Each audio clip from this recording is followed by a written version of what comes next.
Hello, everyone. Good evening, and welcome to another interesting session in from Institute of Internal Auditors Madras chapter. So today, amidst we are having Mr. Swaminathan, um, who is going to share the next 2 hours with us. Thank you, sir. Thank you very much for joining us. So today, our uh, topic is going to be 3 lines of defense and assurance map. So I give a brief introduction to Mr. Swaminathan now. Just a minute. So he's a seasoned banking, governance and risk management professional with over 2 decades of progressive enriching experience. Swami commenced his career as an audit manager with a leading consulting firm in 1997. He has since been extensively involved in strategic consulting, risk governance and audits and control compliances globally, with key learning stints with leading institutions like State Street Corporation, Standard Chartered Bank and World Bank Group. Currently, he is associated one of the prominent US banks. So today's session, we can look forward for a much interesting and more interactive session. So I hope all our audience will be benefited with this session today. Uh, thank you, sir, for joining us. It's our pleasure to host you today, and we are looking forward for learning from you and more useful discussions going forward. With no further delay, I'm handing over the session to the speaker. Much, Sir, Deepika. Such a pleasure and honor to be here in this group today. Hope my audio is okay and people are able to hear me okay. yes, sir, you are audible. Excellent. Thanks again for the introduction, Deepika, and such a pleasure and honor, as I said, to be here in this group today. As I was just mentioning to Ravi a few hours ago today, so it's good to be associated with the Institute of Internal Auditors. When I go back, I think it's over 18, 19 years now, and world has evolved quite a bit since the time kind of I started getting associated with these global institutions. And IIA Madras, again, one of the earliest institutions that I stepped on somewhere in my mid-career when I understood the importance of certifications like IIA, CRMA, CFSA, and all that. So it's been a long journey, and I've been learning all through. And as I said, even today, I look forward to this session because it's just sharing of my wisdom and experience that I have gained in this field over the last 25 years. So that said, would I probably go ahead with moving up the slides as well, Deepika, or you or Saravanan would be able to help me out? And I see about 20 participants. Any kind of quick introductions from them that we can gain if they are okay, just so I understand the mix and dynamics and demographics of the audience. Would that be okay, Deepika? Yes, sir, that is possible. So currently the event is in webinar mode. So I'm unmuting them one by one.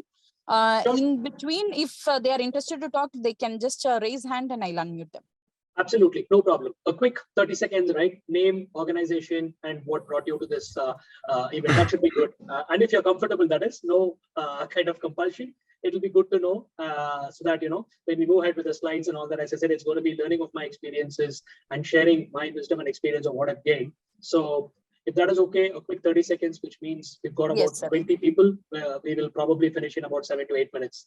And again, no compulsion. It's just for me to understand and position my, presentation accordingly. Yes, sir. Amit, you can talk. We have unmuted you. Hi, everybody. Good evening. Evening. My name is Amit, and right now I'm working with Perfetti Vanmal Group. So right now I'm based out of India, but I'm working for the larger region that's called La Samia. This include the South Asia market, Latin American market, Middle East and Africa. But right now I'm in the global function where I'm taking care of the accounting and the master data function. And just 1 year back, I qualified my CIA from IIA US. Actually, right now, I want to transform my career from accounting and data to the internal audit, internal control, and risk management. So that is the reason I worked hard and qualified my CIA. Lovely. Thanks very much for breaking the ice, Amit. Looking forward and welcome again to this field. I know it's a dynamic and ever-changing field with a lot of interesting changes happening all through. Thank you for taking the time and looking forward to interacting with you more closely as we move ahead. Thanks for giving the opportunity. Pleasure. Who wants to go next?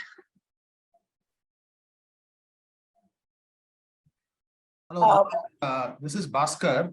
I'm a cost accountant and a certified internal auditor with about 20 years of experience. Currently, I'm between jobs. So yeah, that's a bit of introduction. Thanks. Thank you very much, Bhaskar. Good luck on your transition and looking forward. Thanks.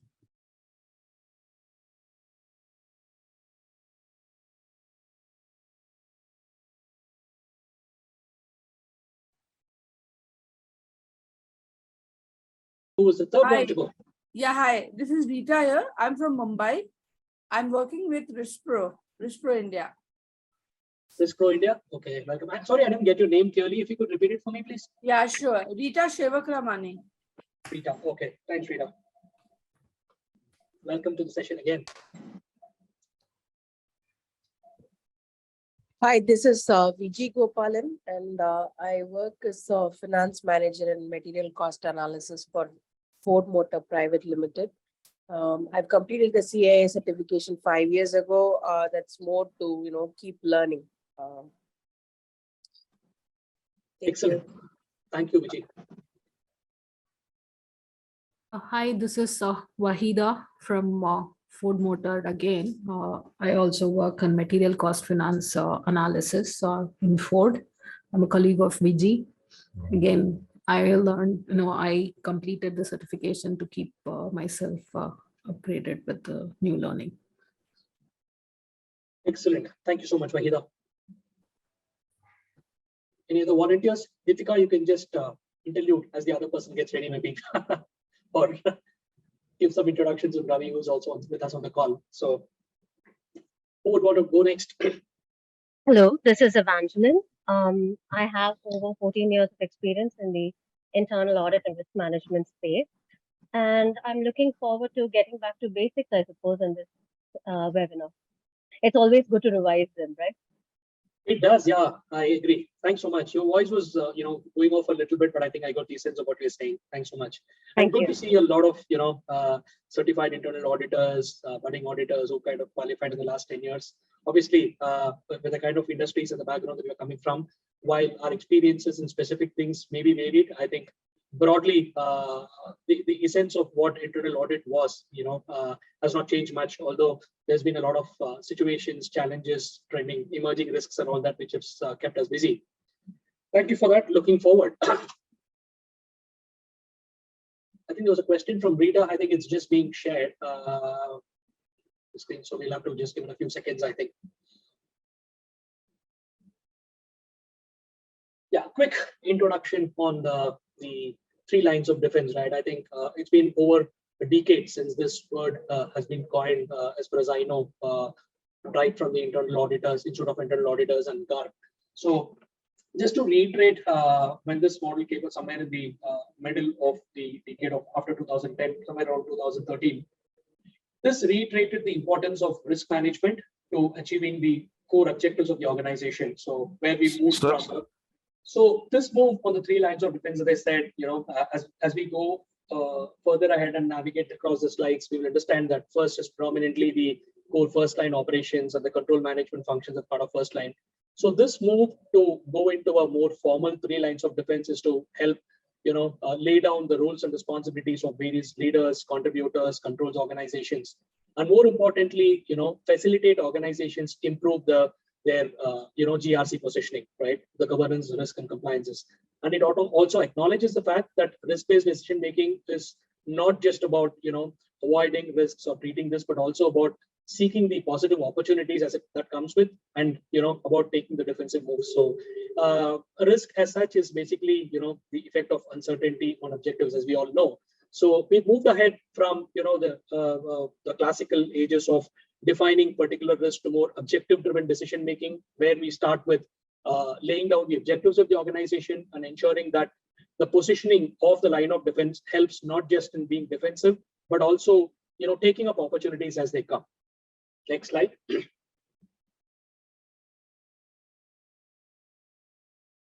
This is more an overview of how this got published, officially and formally. And across all organizations, right now, it has more or less become key for having a formal framework around how we position and how we execute and run the GRC with frameworks like COSO, COBIT, and most of this are more guidance-driven, principle-based. And while many organizations did have, it's not to say that before this was laid on, functions or companies did not have anything. It's just that a formalized framework always helps you manage and monitor things better. And as there is a saying, something which gets does not get measured is cannot be monitored effectively. And it also helps in proactively eliminating any gaps that you might have. And as I said, when you come to any controls function, typically in the first line of defense, it's not a question of whether controls help mitigate all of the risk. Even if it helps mitigate a part of the key risks, we are good, right? So most of the frameworks that have been laid down, whether it is the COSO, the Committee of Sponsoring Organizations, or the ERM framework that starts right at the top with control environment, going right down to monitoring and information and communication. It's all about setting the context in terms of three things. One, risk is everybody's responsibility. Second, every unit, whether it is core operations, frontline, second line, which monitors and advises on compliance, or the third line, which independently and objectively looks at how effectively the first and second line is functioning, or the regulators have a framework which help them, manage risks optimally, right? So that's more in terms of setting the context on what this is all about. While the choice of words across the various, organizations, frameworks might differ, the top of the house call is very, very simple. You need to have an effective framework, well coordinated across the three lines of defense, which should have some kind of a handshake and not function as silos. Happy to take questions at this stage, or perhaps if you can note down your questions towards the end. As I said, again, it's more going to be participative and interactive. Feel free to stop me if there's any specific scenario or experience you've had in your organization that we can discuss about. Of course, keeping in mind the confidentiality aspect of not naming the company as such, but I'm good with taking any kind, listening to you as well. So broadly, this is to ensure that from an assurance standpoint, when you map the various, assurance activities, it's important to, ensure that you're able to dot the I's and cross the T's and ensure that there is something formal which guides the effective, context setting and implementation of the framework overall. Clear?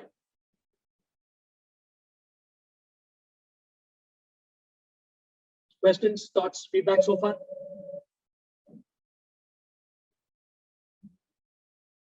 Probably we can have the questions at the end. Sure. Who was that again? Sorry, I missed your name. Is that Bhaskar? Yeah. Okay, go ahead. Yeah, Saran, we can move to the next slide.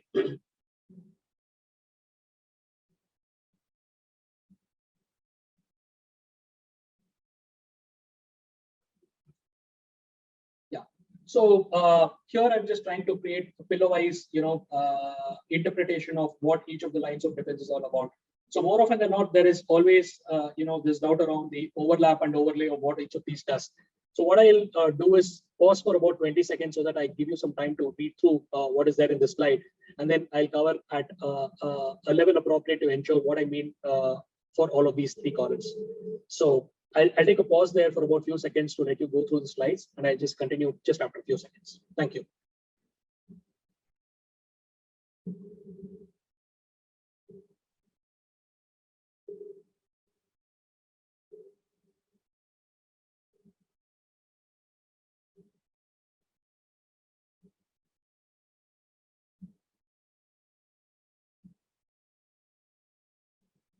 Sure, I'll get going there. So first line is the critical core of all that's being done. I've also tried to highlight a few key components of what it is all about. So this is basically a function that owns and manages risks we might have various names for these stakeholders that could be called risk owners, control owners, RCSA facilitators, business control management, business aligned control officers, performers, processors, and whatnot. So the key thing to understand here at this level is basically two things. One, the controls are being performed in response to the risk. So to mitigate a particular risk that has been identified upstream, or where you have the risk and control taxonomy for various organizations, and to ensure that these are embedded in the business's processes and the underlying technology. When I say that, there is always this element of inherent risk where, if you don't have a control in place, how do you rank an inherent risk? And residual is where, after incorporating or putting a control in place, how is the risk mitigated? So from the perspective of looking at first line, it's important to understand these things. Any first sign of early warning system of a control failure or a deviation appears here. And this is, more of a bread and butter or day job of all the executors of the function. While other lines of defense are more from a overseeing, monitoring, advisory, counseling standpoint, but to have pulse with what's exactly happening in the operations from the client application standpoint, business standpoint, all of these are here. So it's very, very critical, and more often than not, when there is any regulatory review or any kind of agreed upon procedure review, most of the key critical stakeholders are from the first line, because they are the ones who have a direct pulse of what is exactly operating or functioning the specific enterprise. So that is on the first line. Two things here. This is where exactly the controls are implemented, or when I say first line, there could be, for example, in the last two organizations that I worked for, there is a quasi-independent first line, which looks at how, a control is implemented. There are specific functions and, portfolio groups, which do an evaluation of control design and effectiveness, but they are part of first line to ensure that they don't stop at just identifying any kind of control gaps or failures. They also provide recommendations, raise necessary issues on the respective portal or applications that any companies may use to ensure that these are remediated, or necessary action items are taken to ensure that when there is a review by the second line or the third line or any regulators, these are getting addressed. That's the crux or the essence of what first line is all about. Saramnan, if you could just move to the next thing, I think it will, yeah. So second line, again, I'll give a few seconds. Predominantly, this is to ensure that, there is some level of independence. And here is where there is more of monitoring and oversight, right? Typically, compliance functions, which look at quality, information security, and, people might call it internal risk management, DRM and all that. So this is just to ensure that there is some kind of a independence which is involved, that is able to look at regulations, the key updates that is coming in the regulatory environment, to ensure that people understand. Because typically, given the role and nature of jobs that happen at operations or first line, there is a little bit of less awareness in terms of what's going on in the at the industry level, whether it is a regulation or an act which is passed. So here is a function which acts as a key bridge between the other two lines of defense to provide monitoring, oversight, and to ensure that things are properly designed, in place, and operating. As I said, the only difference between the controls, which I said in the first line and second line, is this is quasi-independent, and they will provide more insights on relevance of a particular regulation. Why is it applicable to a particular situation in the RCSA or the risk or control taxonomy? So here, typically, we find teams that is focused on security, QA, QC aspect. QC, not that much as QA. Enterprise risk management, IRM, testing and validation, and things like that.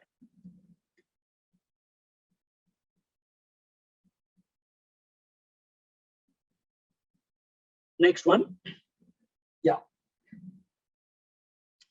This is place where we are as internal audit. Again, the core components of this is more to say there are a lot of definitions which have started off and become popular over the last many years. So the key component here and the most critical aspects of where this differentiates itself from the other two functions are in terms of independence and objectivity, as you would imagine. And again, this is very holistic.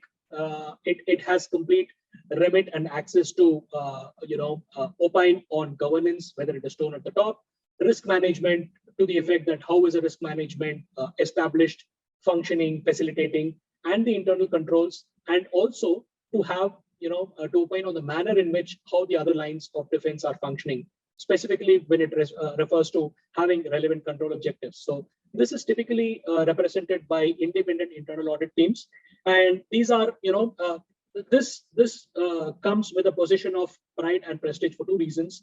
One, with the independence and objectivity that we have, it makes us all the more accountable in terms of being able to guide all across the organization. The access gives us that much more accountability. More often than not, you get to a situation where internal audit is least informed in terms of what are the gaps and all that, because there is always this factor of, do I get to the internal audit team because they're going to come with observations, action points, findings, and weaknesses and all that. So the intent here is to ensure that there is a lot of collaboration, handshake, and continuous looping function between these three lines of defense. Typically, they are being seen as independent groups who come and identify flaws, but I think much water has flown since the time we started many years ago.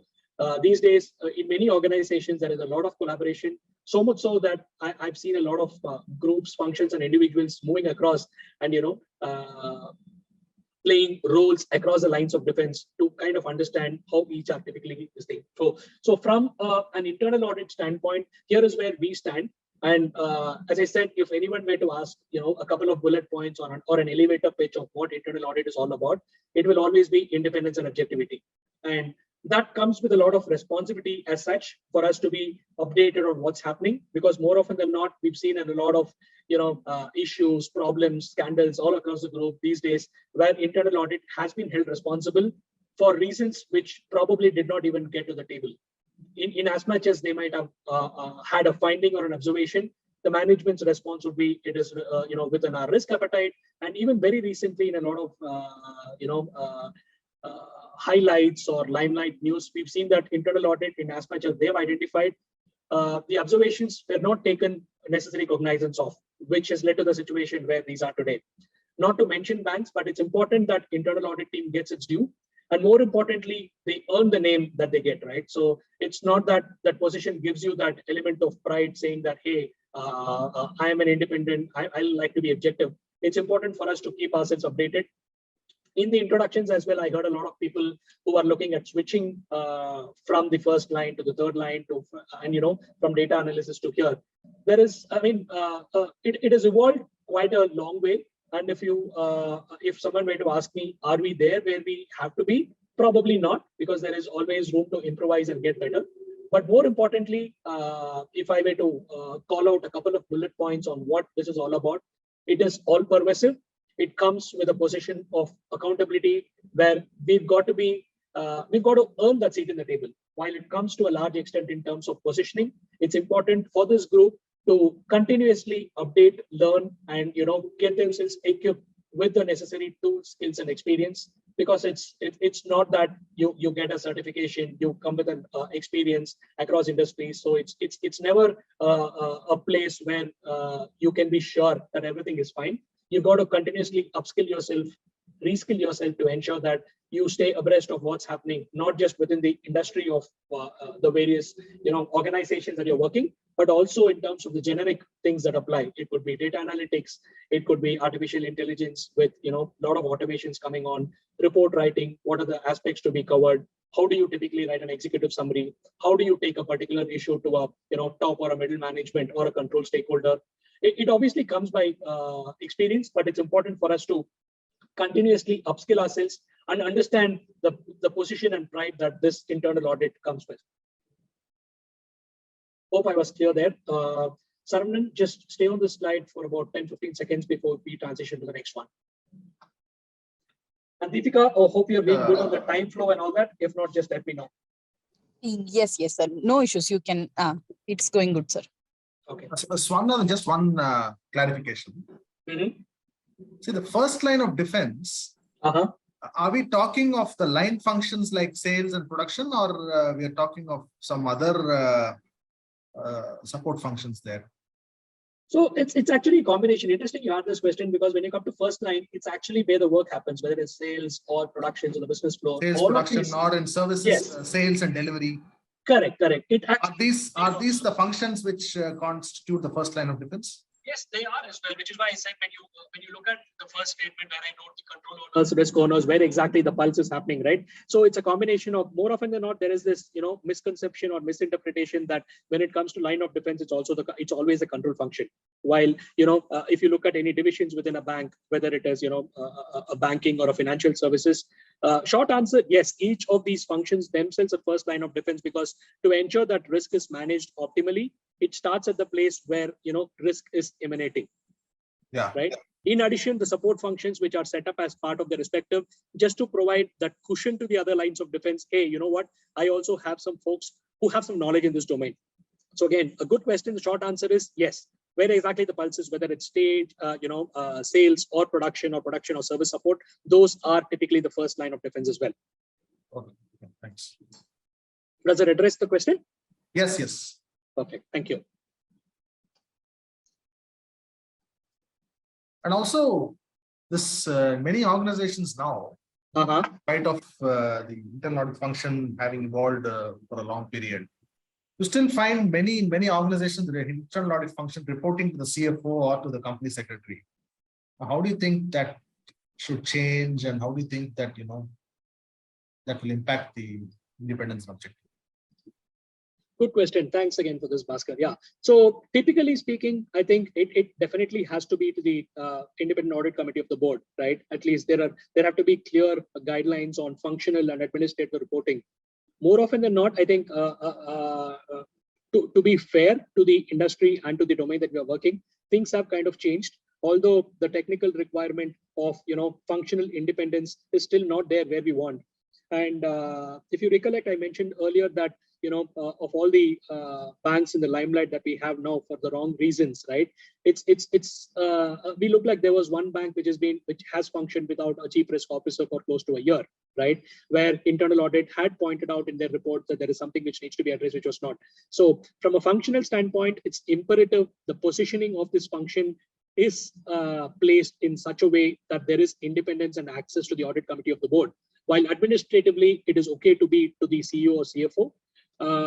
Things are probably the CEO would be a better option, right? Other than the CFO or the compliance officer. Or yeah, ideally CEO with the kind of targets that they have these days to get things up. From an understanding standpoint, yes, again, there is a chief talent officer these days. There is chief executive officer. From a if you were to ask me who could be the best positioning administrative reporting person, my answer would be the chief financial officer, for reasons because in terms of having line of sight into upstream in terms of how things are moving. Here is a pulse where you have, of course, CEO. There are a lot of hands-on CEOs these days who exactly know what's happening across, but it is always better to have this functional reporting to the independent audit committee of the board, which again should be represented.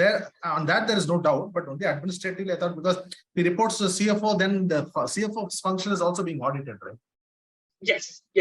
So again, not a direct question which has a short or a direct answer. Different companies do it in different way, but it's important when you're reporting to a particular function or a board, it's important that the person that you report to is perhaps there and at a level where he's able to understand the crux of the matter that you bring to the table, right? So while CEO is good, I've seen in various organizations, again, it's a mixed bag of what I've seen through over the last 2.5 decades. There are a lot of places where CFO is typically a de facto CEO, right? While CEO is more focused on addressing a lot of other things to get the business up, to get the targets up, and manage the holistic things of how to get all the other functions together.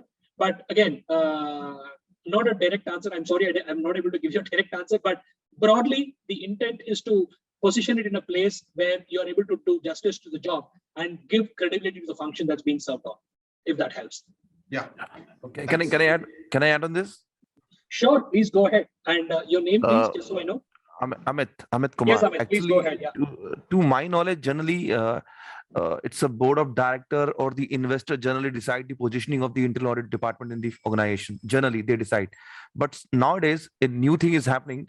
The external auditor are raising the point to the board committees or the board of director that the internal audit function has to be independent in the organization. Otherwise, they qualify the reports.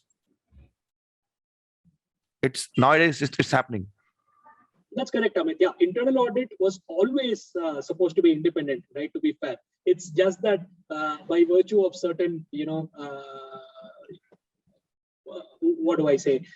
You need to have a department and therefore have somebody who could perhaps listen to what it is, and they kind of share the audit plan and all that. I think there's also a question which come in, but Amit, you're right? So there has been a lot of evolution in terms of how this function is supposed to perform, especially as a independent and objective third line of defense. Few companies are kind of far ahead of others in terms of where they would like it to be, because they would rather have all these being, observations, recommendations brought in quite early. You don't want to have, an external regulator or a Fed or the government coming over and saying, hey, this was wrong, right? So it depends on the appetite or how people are looking to, take a good view of themselves. If probably you were to ask some organizations, they would rather have their functions question them. They are credible. They come with credible challenge. They are okay to take that question internally because they are that much well prepared, and there is that increased awareness in terms of what risk is, what are the controls, and there are all of these elements which comes in a typical control management function, right? So to be fair, it's not a easy cube to put people in kind of spots where they're designed, but it's definitely evolving. If I had to compare where we are vis-a-vis where we were in about 10 years ago, it has gotten better. But can it get to a place where we can continuously improvise? The answer is definitely yes. Correct. Thanks. I have a question or a statement to just need your confirmation. Perfect. Just with regard to the three line of defense. See, to my knowledge and belief, just confirm if I'm right. If I want to do the evaluation of the first line of defense or want to do some implementation, so I believe the right model which I have is the COSO internal control integrated framework, which is also called COSO cube model. Am I right?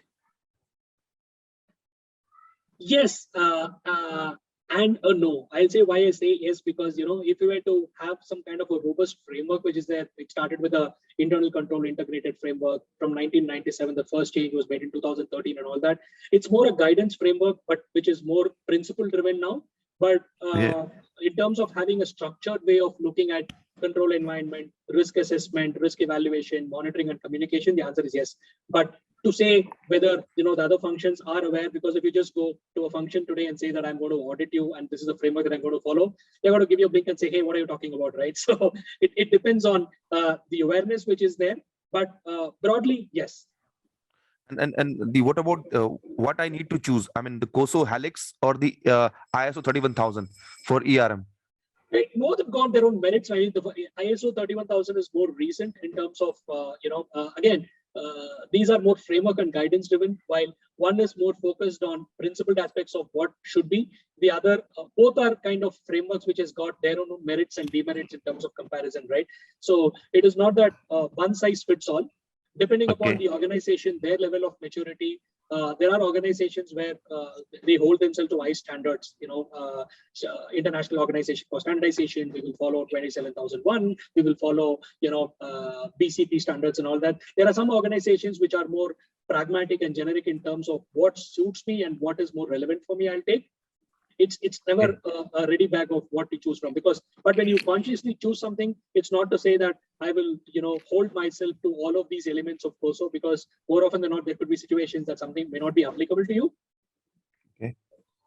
That is how we should look at it. It's more a holistic thing of what applies to a particular organization, their level of maturity in risk and control, and so on and so forth. Correct. Does it help? Yeah, thanks. Sure.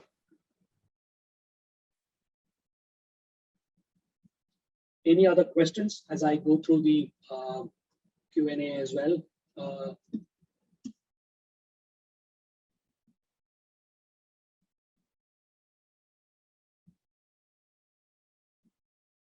There's some interesting question. How does line 1, line 2 claim to be independent while line 3 can be better placed? Good one. So many failures happen despite various LOD. Again, I covered it to a large extent. LOD move with speed as risk. Of course, one function. That's where, the handoff, the collaboration matters a lot, right? There's one more question on budget, which is again not so straightforward. We've seen it all in terms of the organization that we work for. Whenever you ask any kind of budget for a function which is not first line or something which is not revenue bearing, there is always this question of, do you really need it? And not until the time you get into a problem or a remediation where there is an observation or an adverse finding do people realize the importance of these functions, right? The other one, interesting one, is on automation. If more automation happens, will LOD fade? Great question. I don't think so, right? Because there are some inherent design level benefits that we as line of defense come in, right? In as much as you can automate a particular element or aspect of a control testing, there are always that manual touch points which are involved. In as much as you automate, for example, in one of the banks that I have been working over the last few years, you might have a complete, a system inbuilt logic, which perhaps ensures that beyond a particular threshold, if you were to, process a particular order, there is a requirement to ensure that you do a keystroke verification, re-enter, call a customer to ensure that it's being done. And there is always this supervisory review or insight to ensure that there is somebody to ensure that there is segregation of incompatible duties to actually sign it off. While automation can be a facilitator and ensure that we can do things better, I don't think it can ever replace or, line of defense is not going to go away because there is an inherent element of subject matter expertise that we bring. Not everything that can be, judged or interpreted or, evaluated by a human who brings a combination of various experiences from across industries. I'll share a particular experience that I've had, right? So in one of the reviews that we did recently, there is this segregation of duty where on the approval window, you must have heard about this, classical maker-checker concept, 4-eye check, 6-eye check and whatnot, right? So there is this very great banking institution where the exact workflow where the approval happens. What happens is, for example, if Amit were to be a reviewer, just for the sake of this discussion, right? I, as Swami, actually put in Amit's initials in a particular application because it is time sensitive and therefore Amit has not got the time to put his initials, or the workflow is not designed in such a way that Amit can click. So our fundamental question was, if a person or the second person to ensure segregation of duties puts in Amit's name, is there any evidence of Amit having reviewed that particular transaction? For which the answer that we got was, it's a system glitch. Technology is not set up in such way because it's a time sensitive trade.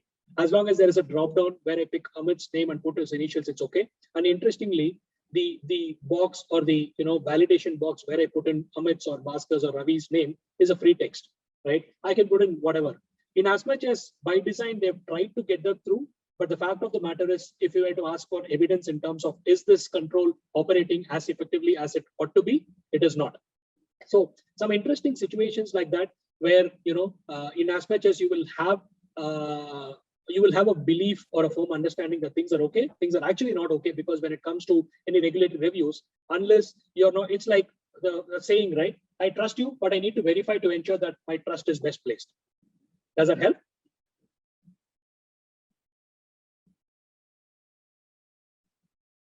Okay, Swami.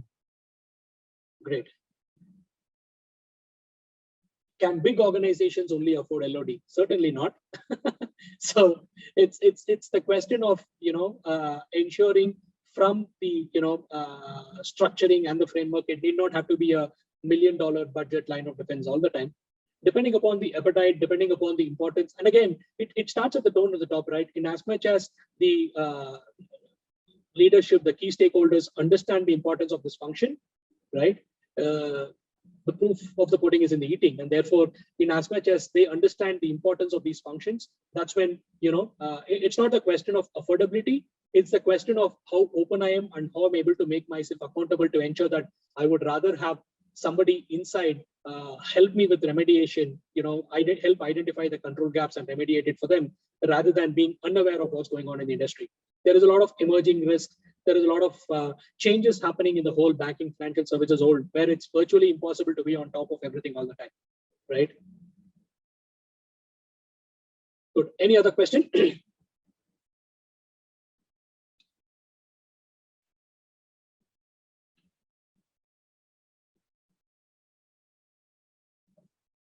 Sarun, we can move ahead as I kind of get to see the other flow of questions. I'll take them as we move along.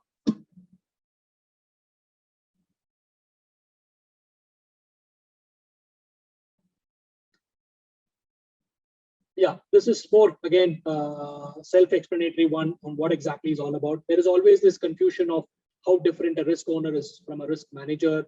What is the difference between a person owning the risk and person overseeing the risk, right? To be fair to all of these functions, it's very, very important that we understand when we set this up that risk is everybody's responsibility, number one. And I can own a particular risk. It doesn't mean that I am the sole risk owner. Every person, whether he's part of frontline operations, sales, production support, service support, technology, information security, audit, finance, each of us play a role in managing risk effectively for an organization. Overseeing obviously comes with where I'm placed in terms of whether I have that independence, whether I am entrusted with an overseeing and monitoring aspect, or do I, play a role in the first line itself. Independent assurance, again, it's more the question of having that objectivity and independence to be able to opine on how, for example, my peers are performing in a particular domain, whether it is banking or perhaps whether it is, insurance or whatever field that I'm in, right? So banks typically ensure that from an internal audit standpoint, they have a framework which helps them have a rolling audit calendar, engagement plan on a risk-based engagement in terms of what is supposed to be done for the next 3-4 quarters, rolling to ensure that any kind of emerging risks are covered. So the core essence of this slide is to ensure that there could be differences in the way, particular function or a role or a title is chosen. I can call myself a risk manager while I'm still an owner. Right? It doesn't matter. It's important to know that the underlying essence of all of this to ensure that risk management is everybody's responsibility across the lines of defense and operations, and to ensure that all of us play our role to ensure we are in a place where we pride ourselves to be, to ensure that there is no surprise. And obviously there is no, a golden source of truth unless there are some organizations which have one source of truth for risk record or control record. We are not yet there, but it's always important to have that level of collaboration, which helps me identify the role that I play, the positioning that I'm in, and the enabling function that I play a part of. We'll pause on this for a few seconds if people may want to take note of things like that. Again, any questions, feel free to ask. I've tried my best to keep it as simple as possible in as much as we need to be pragmatic, but feel free to stop. So, yeah.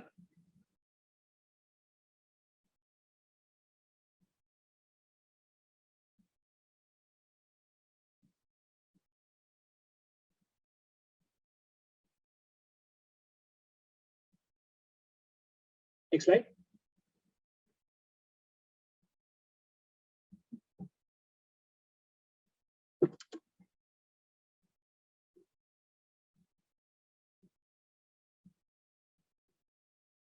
This slide is more to give, more of a overview of where each of these governing bodies, boards, senior management, etc., are positioned, right?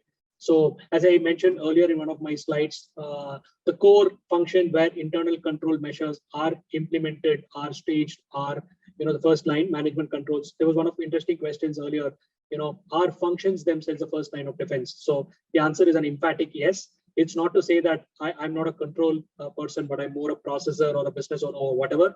In as much as I could be a business owner or a process owner or a LOB head or whatever, it's important that I'm able to understand that I play a critical role in the first line of defense. And therefore, any kind of management controls, first level operational process controls, L2, L3 or whatever, it is very clearly understood that as long as I have a risk record which speaks about what are the risks that I'm addressing, which flow from the objectives, and the controls which could help me mitigate multiple risks across my risk taxonomy, it is to be clearly understood that the critical first line of defense is where more often than not, the probability of controlling or solving a problem is best for two reasons. One, the awareness and hands-on pulse is there. And second, we get a feel of what exactly is happening in a particular function. So if you lack a technology or a system which helps me look at a control more proactively, I have to live with a reconciliation or overnight exception report because there is no preventive control in place, but it's always good to have a preventive control, but I'm made to live with a detective control or a compensating control. It is these functions which has got to stand up and say, hey, given the risk that I'm putting myself to, it's important for me to bring a system-driven workflow, an automation, an early warning system or a signal which says that rather than telling me next day saying that something has gone wrong, it's important, especially in a time-sensitive environment of, say, an order or a contact center environment, where the opportunity of getting to a position where risk is becoming exposing and making vulnerable and having its effect is multifold, right? So it's important to ensure that the first line of defense is the most critical standpoint to ensure that this is placed well, and therefore the collaboration that it needs to have with the senior management is very, very important, which will probably relay to the tone at the top and the governing bodies as well. Second line of defense, as I said, is more on the quality assurance, inspection, compliance, regulatory aspect to ensure that it's more advisory, monitoring, oversight of how things are functioning. There is always this question, especially over the last 6-7 years, on do I position myself as a risk management team that can place myself in between the first and second line of defense. I neither want to be a first line where I'm directly in line with operations, nor do I want to be doing only a monitoring oversight. So there have been a lot of organization which has been trying to be there between 1 and 2 as 1.5. But if you were to ask me, does that help in the larger context? The answer is perhaps not. But they're trying to get there because there is this thin element of taking a position, at least in some type, to ensure that you're able to this thing, right? So that is the key component to identify to ensure that things are positioned the way that they ought to be. It's not a clear, straightforward yes and no answer in terms of whether I prefer myself to be in the line of defense. But when I'm in the first line of defense, it needs to be categorically clearly laid out that this is what it is. There should be awareness of how typically something serves me, right? How typically I set up a particular operation to ensure that I'm able to define and understand risk better, set up my controls in a way that it is able to mitigate the risk, and also help me proactively identify issues and remediate any problems before it gets to the other line of defense. Obviously, I'll go to the other lines of defense to ensure that if there is any, a statutory regulation which has come in, which makes me to understand the complications of what that regulation is all about, because all said and done, we are not lawyers or cybersecurity experts or banking experts to understand why a particular enactment was passed through. So not the level of expertise, but certainly to ensure that there is awareness. And that's where, the handoff and the collaboration matters. As a first line, if I were to be part of first line, I should not be looking at second line or third line as a team which comes in, finds faults, gives me observation and goes off. Similar to the second line, it's not with a mindset to ensure that the other team does not know, and therefore I'll stick myself to monitoring and oversight.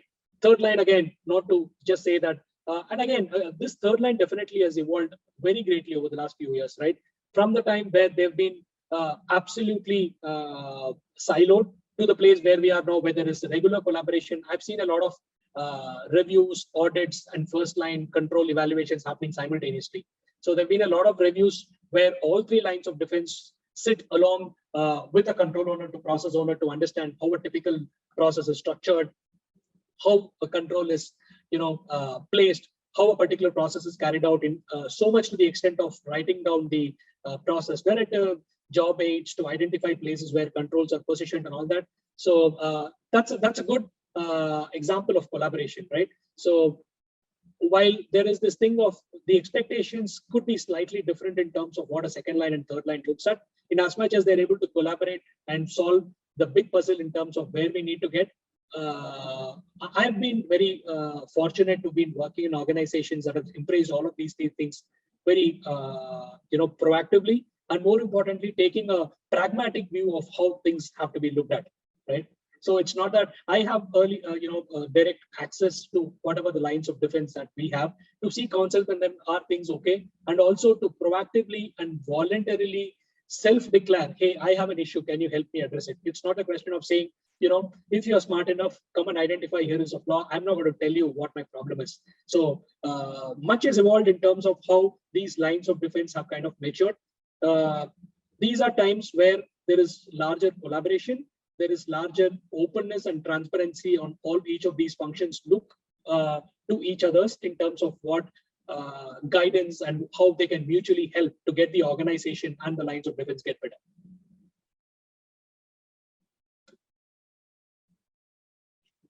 And the last two pillars, as I say, external audit and regulators, there is always this surprise which the regulators might come with saying that, hey, here is something which you could have done better. And, there are some organizations which have opened up their, risk management, audit, and control evaluation applications to the regulator themselves for various reasons, right? So for openness and transparency, so you can pick up whatever you want to test. And there have been a lot of, mixed bag in terms of what regulators have come to. More often than not, they learn from a particular organization of a particular systemic issue and come and see if other organizations have followed it. Similar with external audits, because they have that line of sight in terms of how a typical function is matured. If you were to take a function like, for example, commercial banking or a reconciliation or a custodian function, external auditors and regulators have this broad view in terms of being aware of or being in a position where they're able to see how things are matured. So in terms of learnings and awareness, that's a function which comes with advisory saying that, hey, here is a system that you can automate, because there is obviously, without naming the particular bank, there is this bank B which was exactly going through your problems, but they were able to get a system which helped them address this compliance and control aspect. So, and most organizations are kind of very open these days and try to keep themselves transparent and open in voluntarily disclosing the issues that they have and the steps that they are taking. But despite all that, why there are problems, again, not an easy question to answer, depends upon the maturity which flows right from the tone at the top to the basic ground level where these functions and operations are being set up and function. If I were to just look at my function to ensure that, my function is okay, my house is okay, why do I have to bother about some other function? That's certainly not going to help, right? In as much as we are able to keep ourselves open and transparent to ensure that there is this broad objective that we are trying to achieve, two things. One, to help the organization achieve its objectives, to ensure that ERM as a function or a process which is set up as a combination of people, process, and technology can enable me to get better. That's a place that we need to be. And as a lines of defense, more specifically, as a third line of defense internal audit, we have a very large role to play. And for that to happen, it's important for us to keep ourselves updated, upskilled, and be open to learning and keep our eyes and ears open all the time. So as I say, audit is basically to ensure that I'm able to hear, right? It's a Latin word which means to hear. So that's the most important thing. It's not a question of talking all the time, but it's to understand what's not being told to you. Read between the lines to understand what exactly the problem is. I'll take a pause for about 20-30 seconds on the slide before I move ahead. But Deepika, if you want to share any perspectives in terms of experience that you've had, or Ravi, if you want to chime in for a few seconds or a minute, I'm okay with that as well. And hope the flow is okay and not very boring. Please let me know if it's very boring. I'll try to speed through.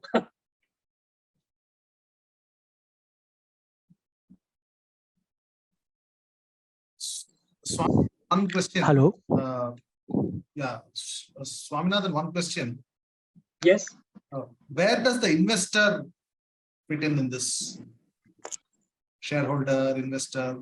Governing body, right? You've got to meet all of these investors in your general body meetings and all that. If you look at the access, it's not across the first, second, or third to a large extent, but when it comes to investors, it's how the board meetings happen where investors have a presence and all that. So in as much as there is a note which comes in all of these audit reports, whether it is quarterly or whatever, investors, if they have a direct line of sight into what first line of defense is, perhaps not, but from a governing body, board, audit committee. It's not outside of regulator.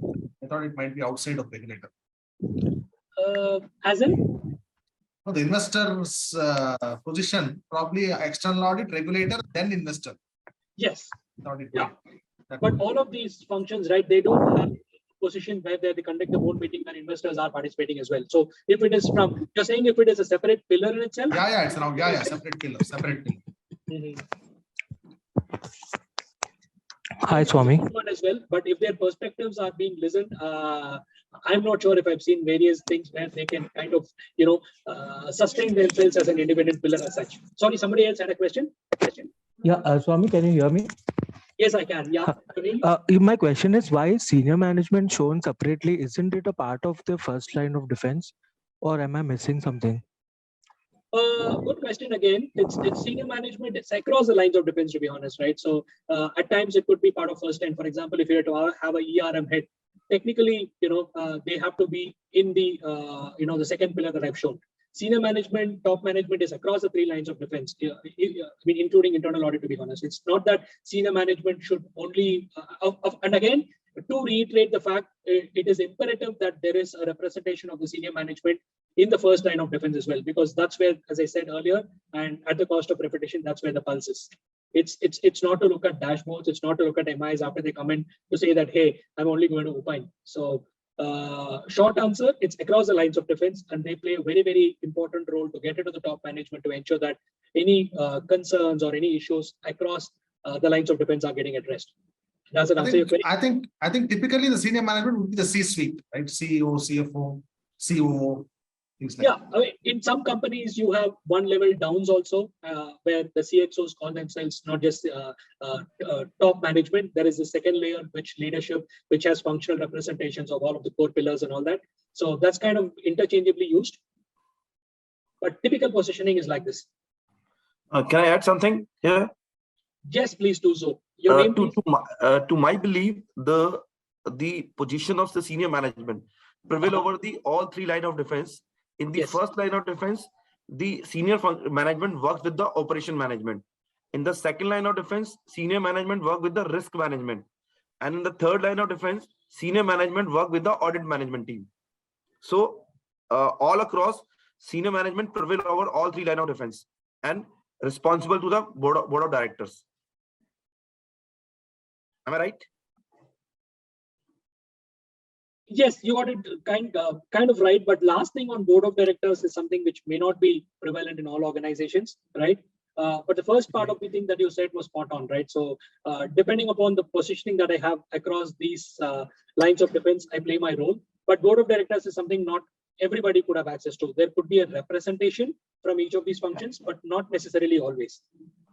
But I believe it prevail over all three line of defense, the senior management. Yes. Thanks. It does, yeah. Swami, hello. Yes, hello. your voice is a bit I have another. but I'll try my best. I have another question. Is this model still called three lines of defense?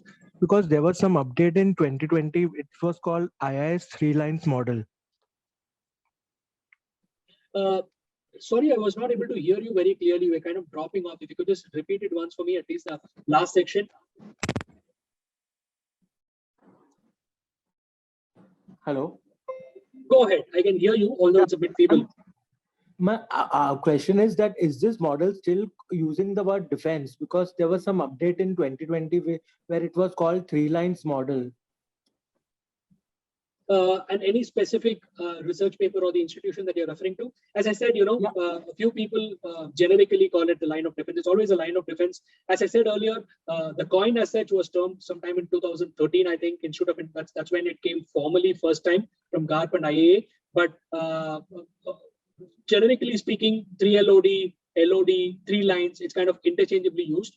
Not that it underwent a change not to use defense at all. But again, depending upon the institutions, line of defense model is the more acknowledged, formalized part of it. There are various institutions, right, which specialize in their own thing.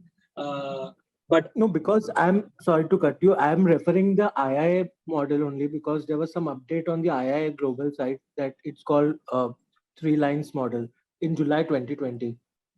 July 2020. Okay. If there's any specific paper, as we speak, there is a revised framework which has been up for the whole practices framework is undergoing a change and all that. You could be right. I'm not as updated with the recent ones, but yeah, the essence of it is, in as much as you call it three lines or three lines of defense, the essence doesn't change, right?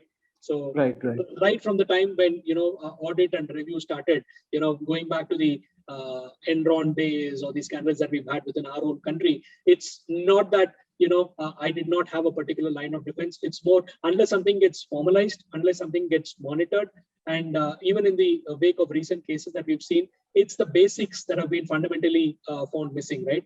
So again, more to get to the essence of what it is all about. It's not that there has been a paradigm shift or a transformative change in how things are being looked at, but the choice of words and coinage, which will always evolve as we move ahead and mature, if that helps.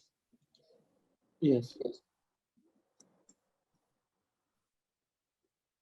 So Swami, the suggestion was the model. It's called the 3 lines model now because defense is no longer the word. They're saying defensive is a very defensive word, so they changed the word model. Good one. Yeah, that's good. Because it puts you in a mindset which makes you defend all the time, right? In as much as you're right, it's a question of, it's a good one though. But that's been passed off and it's more formal now, is it? Yeah, it is a formal word. Perfect. Okay.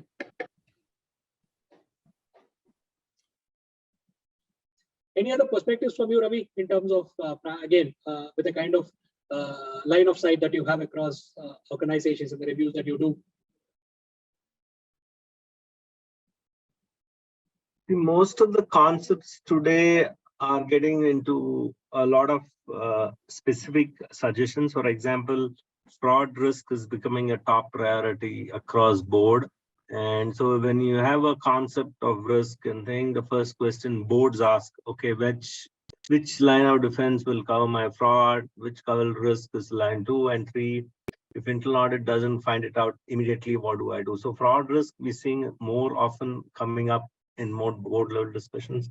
Secondly is these other issues on regulators. They are getting more access to data and also to the work done by LOD 1 or 2 or 3. So it's an interesting concept today, whether regulators are really getting more than what they want or they're online most of the time. So it's a very big battle ahead. If you're going to automate most of them, regulators have full access to what you guys do. So maybe any suggestions from Swami also, because he works for one of the biggest banks. So how do they really manage the regulators? Because they're online and getting a lot of data out and also controls, etc. And thirdly, the RCMs itself. RCMs is not a dead word anymore. I thought RCMs will go away at some point of time, so complicated they are. How best we can use the risk control matrices, how best it, because risk and control and control preventive, and then you get into all these things. So each of the RCMs can be divided between LOD 1 or 2 or 3. But are they overlapping work they do? It's interesting discussion we keep having on boards, and how much internal audit really gets on very quickly with the, okay, risk can be an oversight. So LOD 2 still has some strategic initiative, but between LOD 1 and 3, there are always questions whether LOD 1 does so much work, LOD 3 can rely on some of these LOD 1s and go ahead. But again, LOD 1 is very close to business, so it's not seen too much as independent, even though LOD 1 is very essential between a maker checker or a controller, or maker or a controller concept. So these are some of my views. Any open questions? And Swami, maybe some case studies on each of these topics can help. You have still about half an hour or 45 minutes to go. So. Sure, Ravi, thank you. Good perspectives there. I'll probably start with the middle one that you picked up in terms of access to regulators on all of these issues and control matrices and all that, right? As I said, I have always seen the more banks mature are and more they are in a position to keep themselves open and transparent in terms of the various problems or the risks that they've been trying to address. As I said, there have been instances where they have opened their complete risk management modules to the regulators, given them access to ensure that at any point in time, here is my RCSA framework, here are my control reviews, which is being done by different teams across the 2 lines of defense. And therefore, if you have any questions, of course, obviously, there have been specific situations like deferred prosecution agreements, how do I treat a particular risk, things like that. But a short answer, I think the more people are able to understand the essence of why these frameworks are for, it's certainly not to ensure that there will be a finding or an adverse, observation, or to ensure that, issues are being identified. But in as much as across the lines of defense, there is collaboration where I, as a process public control owner, I'm able to open myself and say, this is how something has happened. But therefore, I think that it is functioning effectively. But you know what? Here is something which can happen. I would probably like to have a more preventive control where I'm able to embrace technology to ensure that I'm able to, evidence the fact that a control is operating effectively. Whether or not that is over or under the budget, it's a different question altogether. And when they get to the other line of defense saying that, hey, in as much as your question is right, this is something that I've been asking for 15 years, but it's not come to me because, the cost of having this control outweighs the risks, and therefore it's not rewarding enough for me to kind of embed that. So those have been some interesting situations that I have come across. But when the regulator or the external auditors come up with the same problem, right, the pace at which the control owners or the management operates to ensure that something which was not done over 4 or 5 years gets done in 3-4 months, simply because it's a question from a regulator. Again, it's a question of whether, when the same question was asked by the second or the third line, you said no. Again, it's a question of how much I make myself accountable, how much I understand why I'm there for, what I'm supposed to do, how much I own this risk, right? As I said, once that understanding is there, I think it's going to make lives better for the banks, for the regulators, for the external auditors, and whosoever the stakeholders are. And again, the levels of maturity might vary, and not every organization would want to kind of make their records available and available real time to regulators as such, right? And to the next question on the between the lines of levels collaboration, I think I did highlight earlier, at least in the past 2 organizations that I've been working for, the reviews that we do are very, very collaborative. So much so that when we look at the particular risk and control matrix, there are challenge boards that people sit through, workshops that all of representatives from across the lines of defense sit through to go through a particular process to see if it qualifies as a control, to map that particular control to a particular risk and to identify all of the list of risks that is getting mitigated. So there is a lot of importance. And again, if it is driven by a regulatory requirement of getting my regulatory and risk infrastructure better, the answer is yes. There are some organizations which make it very collaborative. It's a handshake where there is complete transparency and visibility of what exactly the control gaps are, how the issues are getting mitigated. Versus certain organizations where the first line doesn't open themselves up to even saying the second line there is a problem. If you're smart enough, find it. And if you're not, I'm going to wait for something to happen later on. And if there comes a situation where regulator finds it's only the organization's credibility that we put ourselves at risk. Again, it depends on the maturity. As I said, it flows right from the tone at the top where people are willing to understand the importance of all of these lines to ensure that they are positioned for what their credibility is, and they are empowered with the necessary tools and expertise to help them perform their jobs better. To get me to a point where when a regulator or external auditor comes and reviews me, I'm able to say, hey, here is a review which was done by my internal audit team. And you know what? In as much as internal audit can rely upon the work of second line and first line, there have been some reviews that I have undergone, been through myself, where the internal audit have done reviews a few months before the review that I take. So in that context, the control owners have come back and said, hey, why don't you rely upon the work of third line? For which we respectfully have to say, you know what, while it is okay for third line to rely upon the first and second line, it's not the other way all the time. So it all begins with the mindset of the top management and how these positions are set up, how they are positioned for success, and more importantly, the level of accountability that each of these take. Any other aspects of questions that you had that I missed, Ravi? But a great question nevertheless. I think a fair enough answer. Swami, one of the other suggestions is, see, regulators are viewing, why did this happen despite all these things? Okay, that's the worrying aspect. How much you can overdo controls, how much you can underplay the risk, and how much, because these questions, when I look at audit committees and they ask us these questions on risk, how does risk move with this? Are you on current on risk registers or risk appetite, etc.? That worries me no end. So that's why these LODs are very, very important concepts, even though most companies, I think, still struggle how to overplay or underplay some of them. So that's why I asked that question from a regulatory perspective. Like all the banks we're seeing in the US today are getting into various sorts, and all other banks across the world also are going, financial service sector are going through a lot of these challenges. So automation, how fast we can move with it, and then how does regulators really look at it? Because it's a very, very serious problem I face day in and day out. And when I come into these risk management committees, which are also becoming more aware of current issues. So that's why I asked this question, how LODs play a role. And some of these questions, like one of the questions, the best practices of each one of these LODs, if you can give some example, some 4 or 5 best practices, it'll be good for the audience to hear from you. Perfect. You called it right, Ravi. I think it's never a direct puzzle to solve, right? It's a jigsaw all the time, right? So there have been instances where, despite all of these reviews happening across the lines of defense, there is one kind of out of the blue point which comes from the regulator saying that, hey, here is a risk which you guys have not addressed.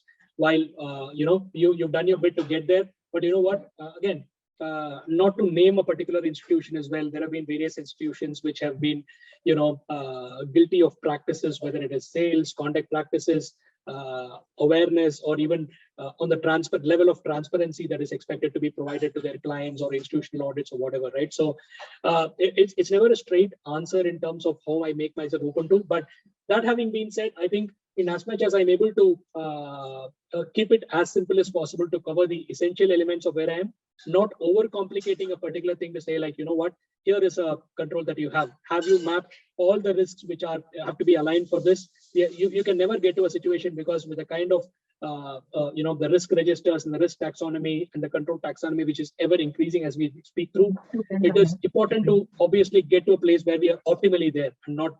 Sorry, there was an interruption there. Any question?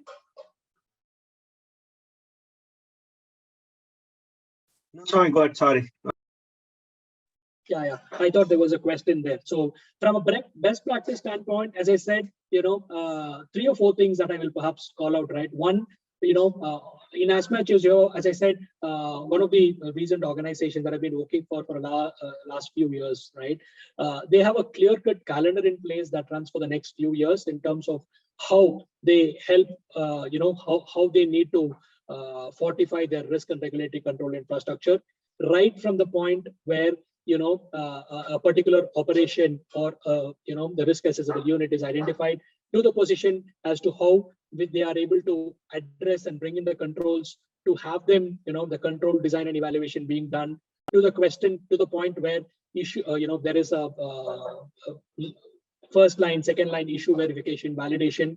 There are formalized functions and teams which have been set up to ensure that there is a logical handoff and flow to look at this holistically. But despite all of this, can I fail? The answer is yes.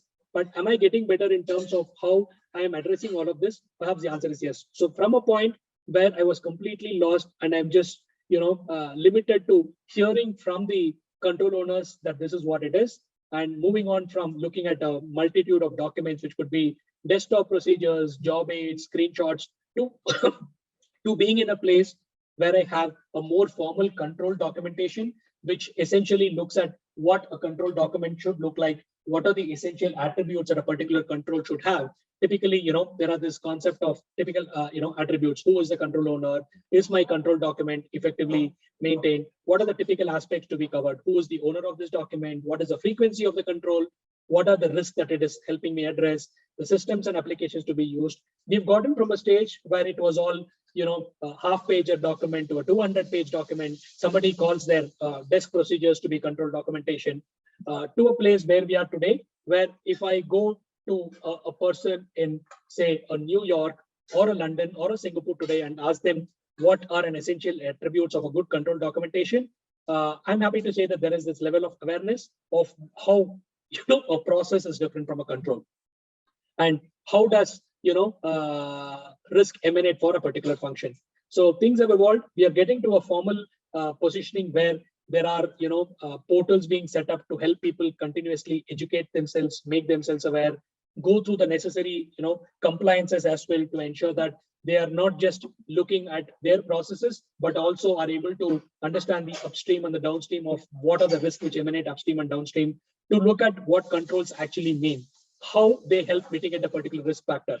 So there are templates to the extent being put up to say, when you come to me as a first line of defense or an independent function, if you don't have a documentation which matches up to my expectations, I'm not going to pass your control. In as much as you're able to provide me my design, here is a documentation that I expect the control owner to fill in. So maturity levels, can they get better? The answer is yes. But are they improving? And is there an element of transparency and trust to be aware of the big picture? The answer is certainly yes, we are getting there. But there is still a mountain to climb, to be honest. But more formalized this thing, is there any one golden version of a risk taxonomy or a risk and control register? Perhaps not. It all depends on the maturity level of the organization and how open they are to embrace and understand that these are the risks that they are vulnerable to. And in as much as they are exposing themselves to these risks, how much willing am I to bring in the necessary controls which help me address and mitigate this risk in a more proactive, to ensure that these are more preventive than detective and otherwise.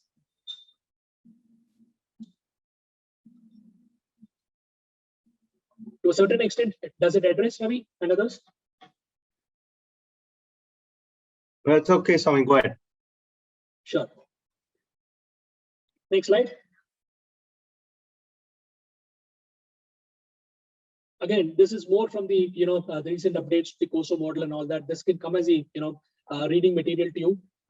Again, if I were to compare this framework to the one that we had in 1997, there have been a lot of points of focus areas, principles, and all of those things which have been brought in to make people understand. Because in as much as you say control environment, the way a particular bank looks at control environment may be different to others, as to what these needs to mandatorily cover as a minimum requirement versus a nice to have. So this is more a reading thing of, for example, if I were to just walk through the place where we play a role, I'll probably focus on the third one on control activities. This aspect is where the 10, 11, and 12 points of focus principles, right? Where the organization selects and develops control activities that contribute to the mitigation of risk. Here is where the one that I spoke about in terms of RCSAs, the risk and control taxonomy, to help you go down from objectives, risk to controls, right? How they develop their, not just their, control activities, but how they leverage the technology to support the achievement of objectives, and not just the question of, addressing the control activities and fortifying the controls. So these have been put as a guidance, as principles to ensure that from the perspective of looking at control environment or risk assessment, this is what we need to do. Monitoring is where internal audit as a group plays a very important role, right? How the organization evaluates itself and how it has the lines of defense model to evaluate a particular internal control environment, to look at deficiencies and how they are addressed in a timely manner. Again, more as a FYI slide, but whenever the audience have time, they can go through in leisure. But this is all, this is where it all comes together, right? In as much as if they are siloed, there is hardly anything you can do. It is never going to be a success, right? How these are intertwined, and how, if you look at the top, there are the operational aspects, there is the supporting aspects, and the most important compliance aspects. Entities, divisions, operating unit, like one of the audience earlier pointed out, is it only applicable to a particular function, or does it apply to production, after services, sales as well? So this helps us to kind of, connect the dots as well, backwards and forwards, to ensure that we are able to, cross the T's and dot the I's. Each of these play a very, very significant role, and one can't kind of survive without the other. So all of these elements have to be read together to ensure that from a collaboration standpoint, as a 3 lines model, I'm correcting myself, not using the defense model as such, unless it can't be monitoring activities can alone succeed, because there is only so much of a role that these can play, and it depends on how all the other elements contribute. From setting tone at the top, to identifying the objectives, to moving on in terms of openly identifying the risk that you're able to assess proactively and get to a position of making up your own risk and control management registers, risk and control matrix to threadbare identify the risk, and to ensure that you are able to map the controls to ensure that these are the controls which helps me, map one-to-one, one-to-many. These are the risks that one control is mitigating. These are the risks which are addressed by multitude of controls and all that. It's never a straight yes or no answer, but just an overview of how the framework and the principles kind of interlock. Next slide.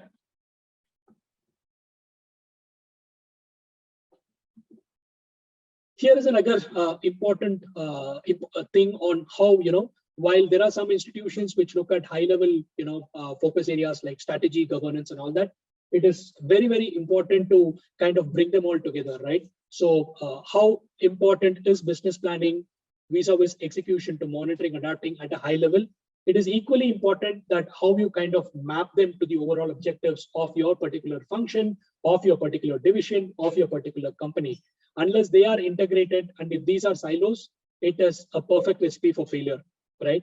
If the business planning is able to focus on saying that here is the emerging area, let's kind of leverage and do our best to, but not looking at the risks that they are exposed to, it will be a perfect recipe of not being in a place that you want to find yourself to be. It is important to kind of map them, link them to ensure that all of the critical stakeholders, whether they are part of the strategy setting, planning, monitoring, or adapting across the lines of defense, they need to have a common sense of purpose, which is why I started with saying there should be a commitment to integrity and purpose, and to understand that this framework is being leveraged to improve confidence in terms of how an organization is, to ensuring that whatever operations I set up, whatever diversification that I do as a bank or as a financial institution or as a manufacturing unit of a particular thing, I am able to take all of these factors into cognizance and to give them their due. That's how the linkage matters. Again, more of a common sense, but that's the one which is most uncommon these days, right? So I thought it would be good to put perspectives to ensure that in as much as we look at assurance mapping across the three lines, it's important for us to understand we don't lose the big picture as well. I also wanted to ensure that I keep some time aside for Q&A. I know we've been going through the slides as well, but I will probably try to close the slides in the next 5 minutes so that we can have open-ended Q&A, perspectives, experience sharing, and all that, if that's okay. Does it work? Deepika, Ravi, Saravanan? We can go next 15 minutes, then we'll get into Q&A. It's okay, 15 minutes. Sure. More case studies, sharing experiences. Yes, case studies to the extent possible, ensure that you are mindful of, masking the names of the company and all that, but we could do that. We keep the name company name confidential, so we no issues. Okay.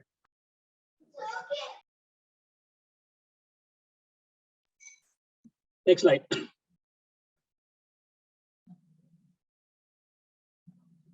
Yeah, these are, one slide where I thought I'll bring all of these things together. Again, a heavy slide in terms of looking at all of these things, but it kind of, very clearly gels with the points that we've been speaking so far. If you look at the first one, which is shown at the top, we speak about integrity, ethical values, how things are being set up. How independent is the board of directors? There was one participant who asked about, the functional versus administrative reporting. Where should internal audit be positioned? And more importantly, and most often ignored in most organizations, is the reporting lines, authorities, and responsibilities. It is more based on convenience these days, right? And retention, that's been a big issue all through, right?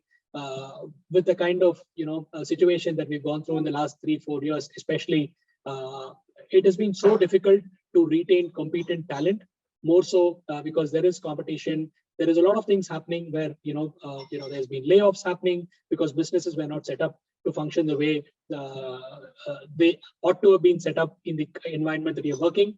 And most importantly, if you look at the control environment, I like the fifth bullet, which speaks about people being held accountable for internal control, right? Focus areas, again, more for reading at the time that we have. In respect of second components, I'll perhaps pick a couple of important things. Risk assessment, I think Ravi pointed out earlier in terms of point number 8, potential for fraud considered.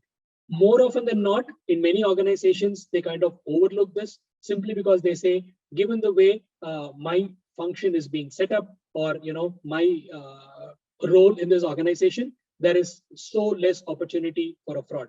The one thing that they forget is fraud is not just external fraud, it could be internal fraud as well.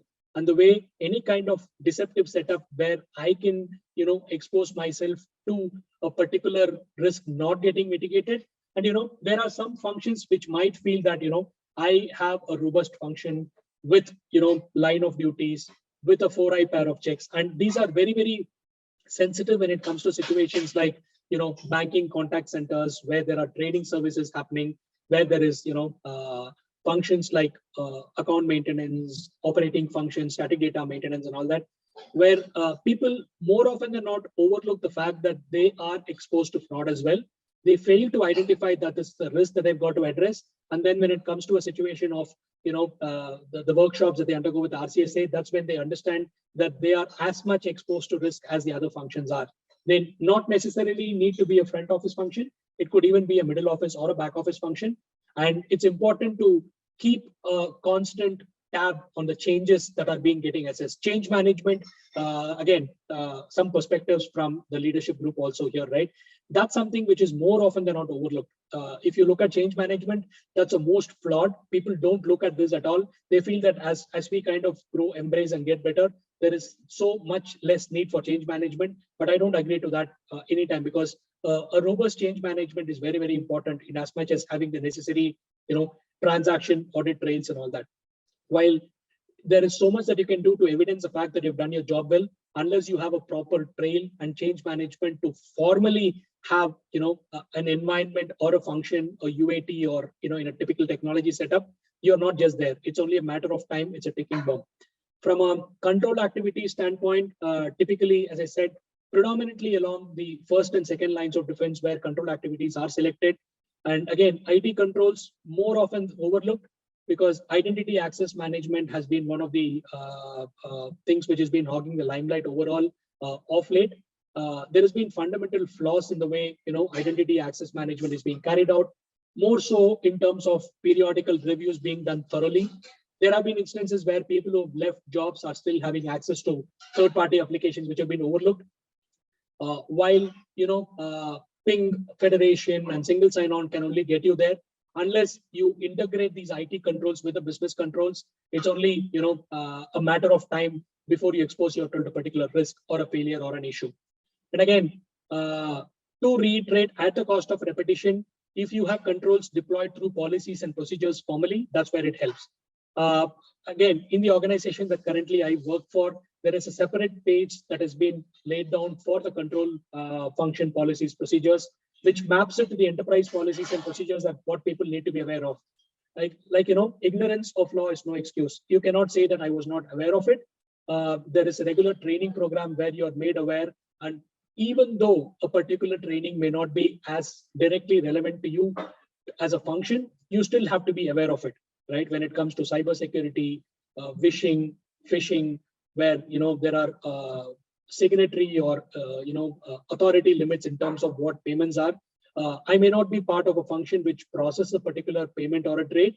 That doesn't mean that I'm unaware, because if someone were to, for example, phishing, as I said earlier, right, it's become a common way of spamming and gaining confidential information just through social engineering. I could be in a function where I know a particular person from a payment department, and somebody might just call to send a mail to that person. They can ask that person's name to me. It's important for me to identify the caller and the reason for which they're calling. So there have been cases where people have got into a situation where the exposure of these names have got into a situation where they've been held to a ransom, right? And they did not realize till the time it went wrong. They saw like, okay, somebody called and say, do you know Ravi? Can I have his name? And there is, a whaling attack which has gone for them for a payment to be processed, because of which their complete network got jammed and they had to pay a ransom to get out of it. Right? So it is very, very important as lines of defense, because there is this hard thing in life, right? As a line of defense function, we've got to get it right all the time, while the person who's trying to exploit a particular vulnerability needs to only get it right once. When they get it right once, they get exposure. And while it takes ages and decades to build a credibility, it just takes a few seconds of madness to get it completely down to earth. So we've got to be vigilant all the time. We've got to be aware of what's going on. As I reiterated earlier, it's good to trust, but I would need to verify whether this trust is worthwhile. From an information communication standpoint, this is where my automation, my business intelligence tools, or the funds that we have, the access to information, right? And information is very, very important, and it should not be data where I'm just looking at data points, millions of data lines. Anything which is valuable to me as a function, as a line of defense, because these patterns and insights more often than not point me to a particular problem in a particular function proactively than to get to a situation. Individually, something would be insignificant, but on an aggregation model, I could probably be looking at some risk which is not being mitigated to a large extent because controls are not that great. Lastly, monitoring activities. As I said, you need to have independent evaluations. They need to be ongoing. There need to be clear handoffs and collaborations to ensure that how much a particular line of defense can rely on the function which is more upwards than downwards. As I said, there are instances in my own space where first line has relied upon second line to a large extent because their sample size were higher, the extent of depth and review that they've gone were higher. Is it in line with best of practices? Maybe not, but it's not that it's cast in stone. There are situations where there is only so much time that a particular controller or process owner has got, and in as much as they're willing, they've got a day job to do, right? So you've got to get your business running, you've got to answer your customers, and therefore in as much as we can optimize their time and get to a point where there is a collaboration and that level of transparency and trust, that's where we need to get to. And last point, internal controls deficiencies evaluated and communicated. While they are evaluated, more often than not, there are situations where they don't get communicated in clear language for the necessary stakeholders to understand in the way that they ought to be understood. And, in as much as you have a one-line management response saying that I'm happy with that, those are exactly the, causes of failure, which has led to big banks failing off late, right? There was this appetite where this bank said like, I'm okay with having this, and therefore I think it does not expose me to a risk. As I said, it's better to be safe than sorry. It's important for us to have ourselves questioned by credible units within my enterprise than to have a regulator and come with me saying that I'm going to give you a dictatum saying that you've got to get this house in order. Not just from a reputation perspective, but it throws everything off, right? So not only do I lose my reputation, I've got to pay a big penalty, and most other organizations then come out and say, hey, I have the same thing. So not an easy job out there, but it's very exciting. As one of the participants pointed out earlier, it's such a good space to be in because you get to learn all the time and there is no one size fits all.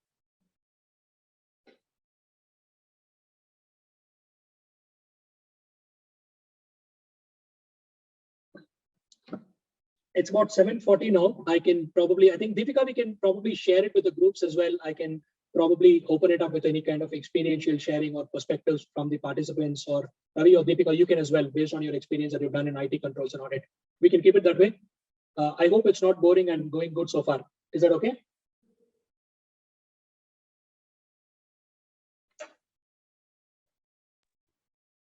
That's fine, Swami. One of the things is you've got so many points of focus, right? So how do you manage all that? Do you do that quarter on quarter, year on year, rotation? Any ideas from sample selections? A good question again. Points of focus again.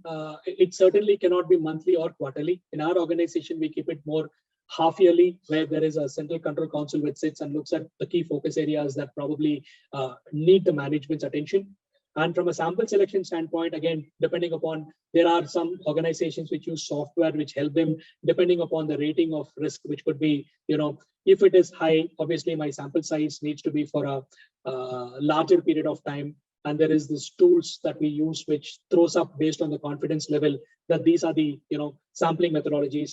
And interestingly, there have been cases where it could be stratified samples as well, right? So there could be various locations of a particular control function where controls work a little bit differently. And therefore, when I choose a particular sampling methodology, I need to ensure that I give equal weights to the locations as well. So combination of stratified sampling, combination of the methodology that I use to ensure that based on the confidence that I have in a particular level of, methodology or the sampling that the controls that I function, in the organization that I work for, I think it's a combination of all of these factors where, tools are being used, and depending upon the lines of defense that I work for, the sample size differs because in as much as first line can look at a larger sample size, and they could, when the second line or the third line comes in, not only do they get to rely upon the work that the first and second line have done, they could probably exclude that from the population when they run their, sampling tool to pick up samples. Does that help? Yeah, that's okay. Okay. And to the other point on how much focus that I need to give to these focus areas, depending upon the circumstances, as I said, there are some organizations which don't even look at this 17. They just pick up the top 10 that needs to be understood.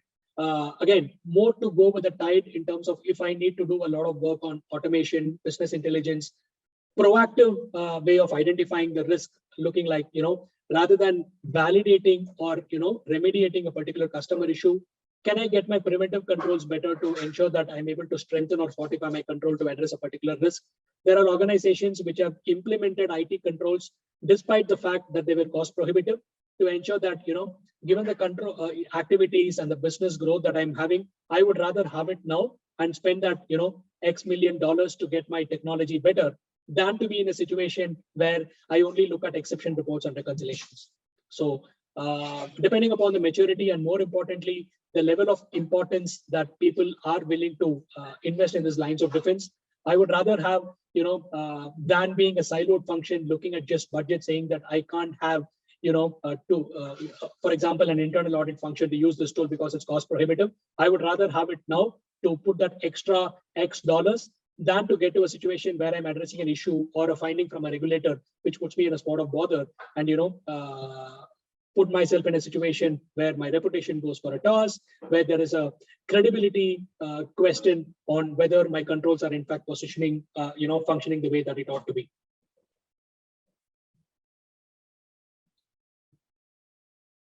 Swaminathan, just one question. See, on this risk control matrix, see, there are risks that the organization faces. Okay. There are controls that are defined. In some cases, the risk is transferred, like in some cases, it is shared with other entities like suppliers and all that. And in some cases, the management may choose not to define a control because they feel it might choke the business. Sometimes if you define a control and it should not end up choking the business, right? So sometimes they may choose to take a conscious decision to not define a control or not define it to the level that it is required. So, documenting this thought process is very critical, right? Because a conscious decision is being taken by management in the interest of business. Probably on statutory aspects, they may not do it in the sense that they would want to cover themselves fully. But when it comes to a business related area, they may not want to define a control that will choke the business. So how do you think these things have to be documented? Because tomorrow, if something happens, and then people should know that the conscious decision was taken to kind of in the interest of business, right? Right. Good point, actually. Yeah. So to take the first thing, right, if a particular control is going to choke my business, the first immediate thing is, why do I even need it, right? So as I said, in one of the recent things that I kind of reviewed myself, the particular function did not want to have that workflow control at all. For them, as long as it is functioning, if I were to bring a particular aspect of technology to automate and bring that third pair of eyes to sign off, it's very cost prohibitive because I've got to bring an extra level of control.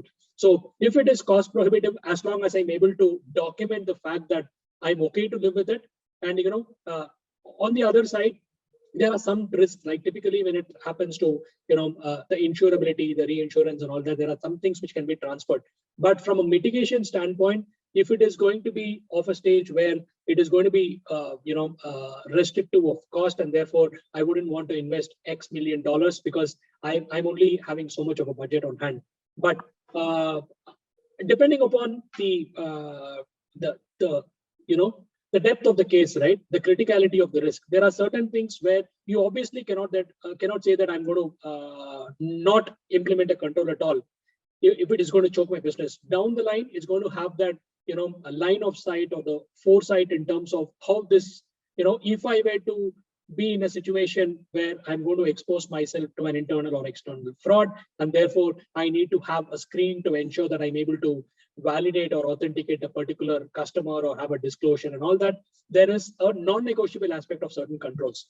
But in as much as I'm able to document, because that helps me document the fact that, hey, considering the experiences that I've had in a particular environment of a particular risk, or because this has never come. There are some risks which could perhaps come once a year, once in 5 years, 10 years, or whatever. Documentation becomes important, and that's where it has to be a collaborative effort across the lines of defense. It's not a question of taking something to a committee saying that there is a recommendation from audit. Automate this because we are not able to evidence or able to provide an objective assurance on the efficacy or the effective functioning of this control.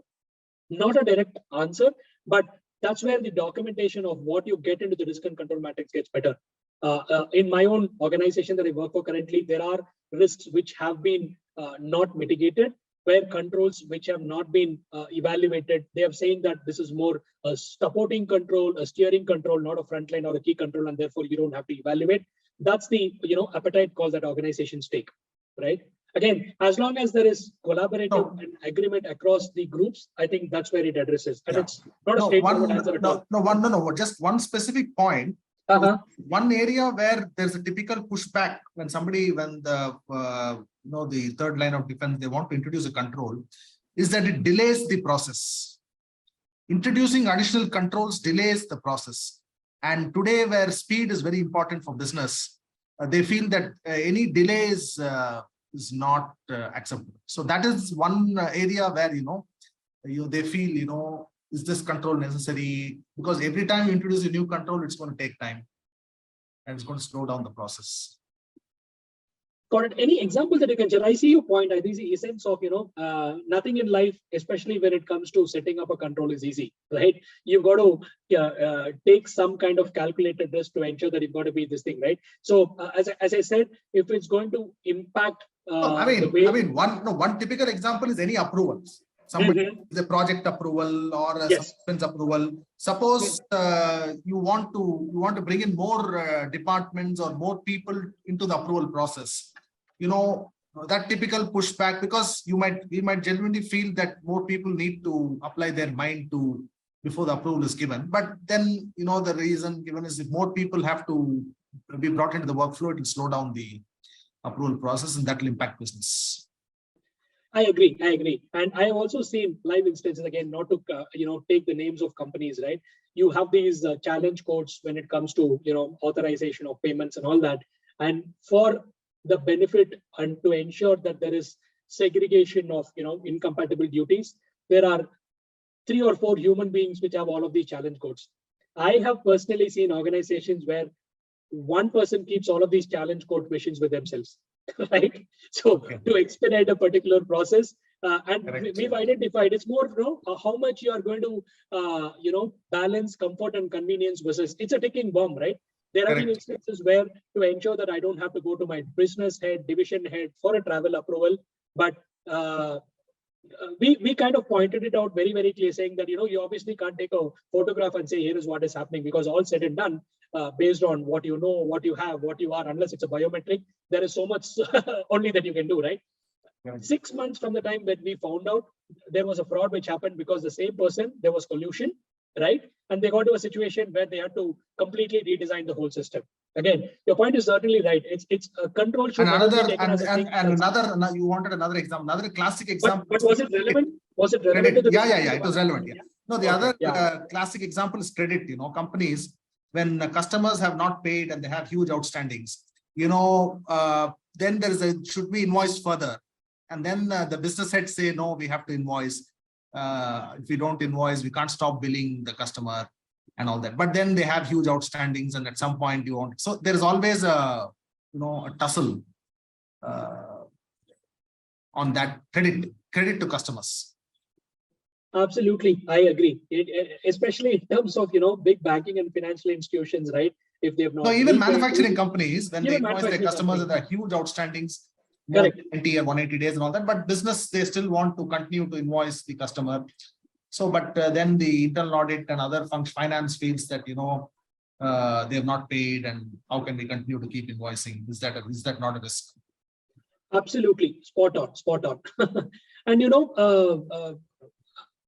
as I said, it's not easy to keep pace with emerging risks and technologies, right? Both of which are going. There are certain. It depends on the level of maturity. While I might already be in a broad space where I have machine languages, artificial intelligence, and data science looking at my, in as much as you can bring in app, there is always the element of interpreting and leveraging all of this to the optimal benefit, right? Whether it is manufacturing or services or SaaS or banking or financial institutions, the level of maturity might vary. But again, the mindset in terms of looking at these lines function, right? The model, if it were to be looked at as a liability or a team which is going to come and make my life worse, that will definitely show up eventually in terms of what I'm exposing myself to. That is where, right from tone at the top to the right ground to the awareness, as I said, it was not easy at all for us to get to a situation where at the ground level or at the grassroots level, there was this, a personal banker in an ATM somewhere in North America.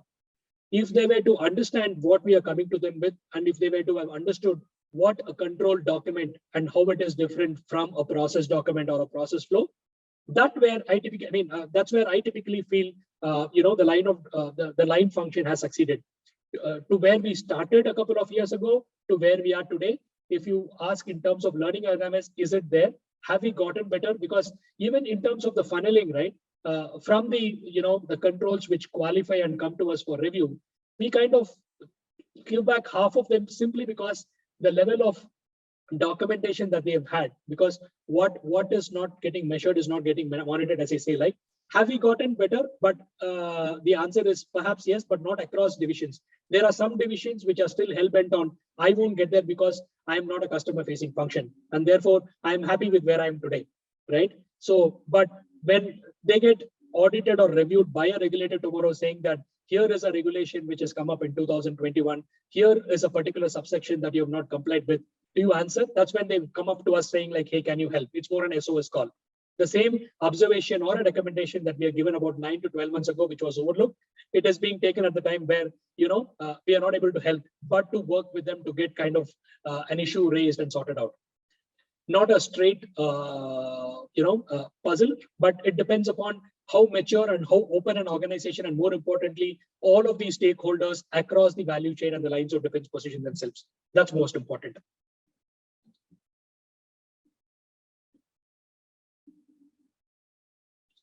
Any other thoughts? I know we are getting up over on time, but happy to take one or two more questions before I leave for my next meeting in office.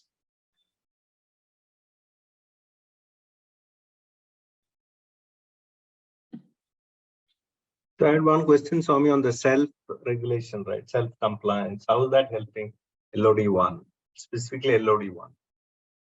Sure, Ravi. So good question again. So from a self-insurance standpoint, there are various activities which, as I said, in the organizations, many organizations that I have worked for, they've gotten this to be more self-regulated and doing their own self-audit. They have set up specific assurance models, assurance activities, and even policies and frameworks to a large extent. Like I have seen an organization which has specifically delineated the self-assurance from the RCSA to ensure that these are the things that this function should do.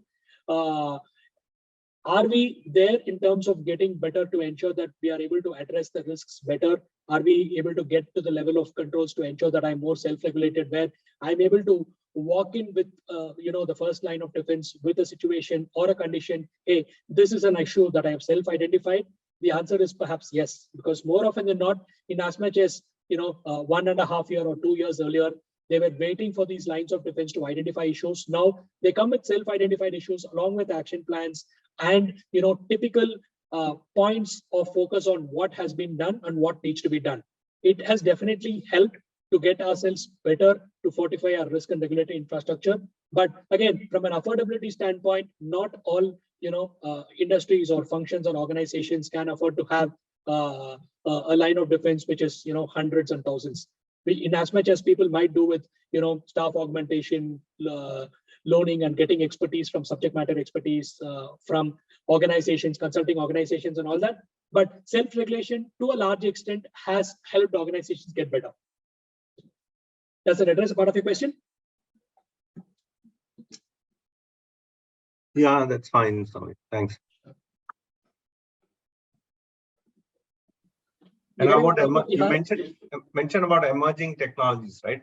How is LOD1 attending it? Because there are operating roles, you do traditional roles, they do risk roles, and also now a lot of new technologies coming in. How are you handling it from organization perspective?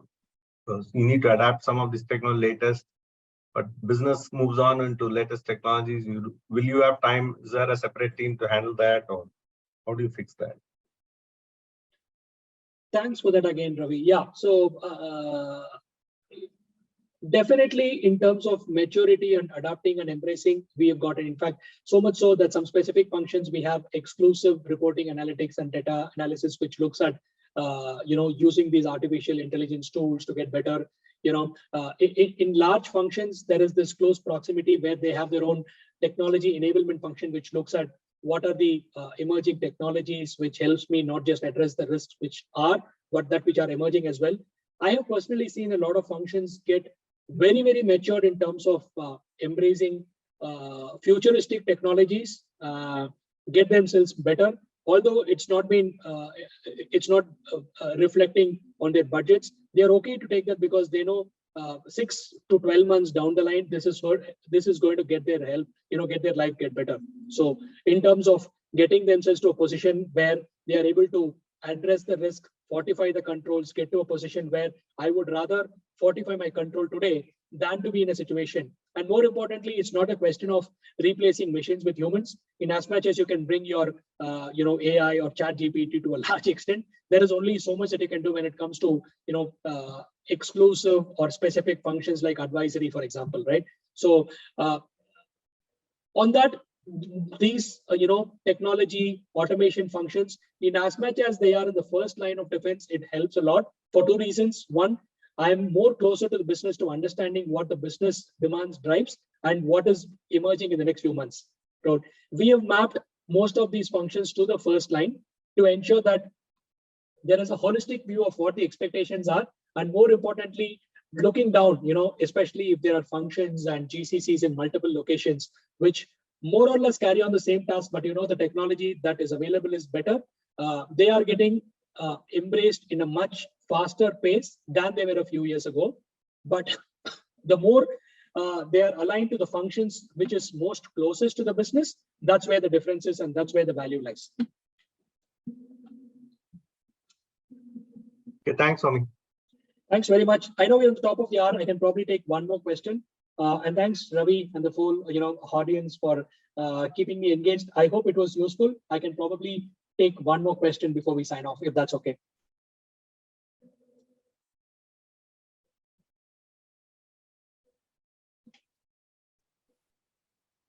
Any more questions? Thanks, Swami. And Deepika, you going to sign off or should I sign off? Yes, sir. Either way is fine, sir.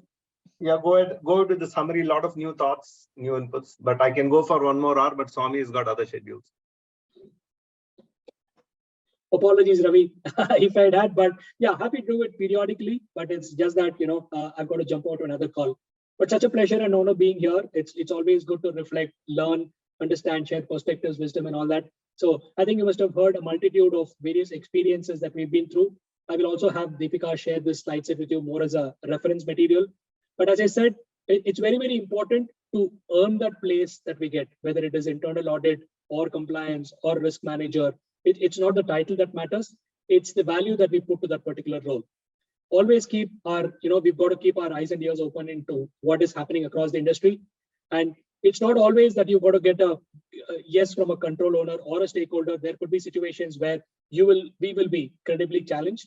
But it's important for us to take it with a pinch of salt because all of us stand for a bigger perspective and value. And that's the value that we add, not just to our organizations, but to our lives personally to get better. And as long as we are able to learn and satisfy ourselves that we've done our job for a particular day, I think that's the best way to be in life.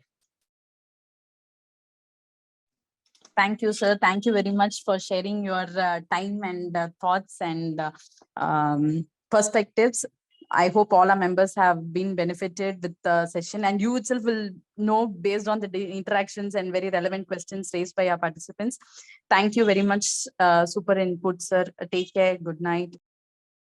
We are signing off. Thanks very much. Absolute Great. pleasure being here. Swami, take an early break, not at 2 or 12 o'clock.